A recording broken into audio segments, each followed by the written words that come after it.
大家好，我是小莹。今天我买了鸡胗、鸡翅和鸡爪，我们来做好吃的卤味。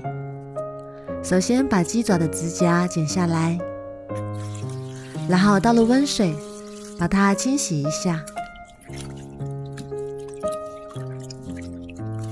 清洗干净，控干水分，然后冷水下锅，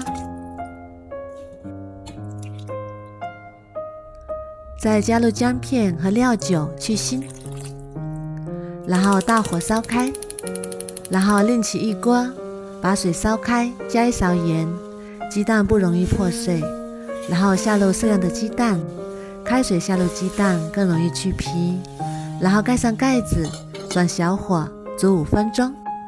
另一锅水烧开之后，把浮沫捞出来不要，把浮沫捞干净，再煮3到5分钟，然后捞出来控干水分，装入盆中备用。已经很干净了，就不用再水洗了。然后把煮熟的鸡蛋捞出来，放入凉水里泡着，这样比较容易去壳。不烫手之后，再把它捞出来去皮。这样煮出来的鸡蛋非常容易去皮。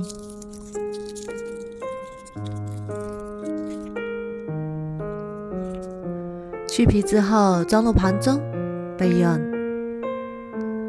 然后准备一个砂锅，倒入葱段、姜片和干辣椒，再把焯好水的鸡胗、鸡翅、鸡爪子也加进来，去壳的鸡蛋也加进来，再加点藕片和豆腐干，然后加2勺生抽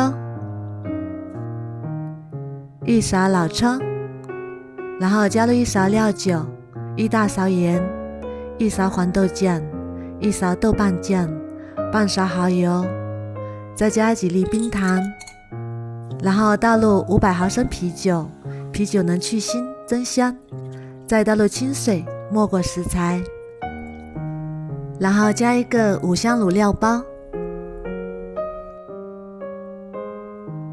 再用筷子整理一下，然后盖上盖子，大火烧开之后转小火煮30分钟，中途要记得翻动几次。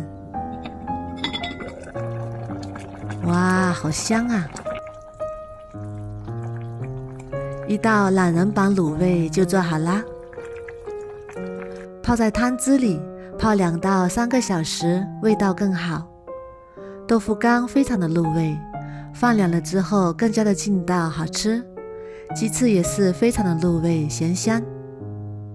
我们一次可以多做一点，吃不完放在冰箱里冷藏，第2天再吃口感更好。做法也是非常的简单，如果你喜欢也试试吧。喜欢我的视频就关注我吧，谢谢您的支持。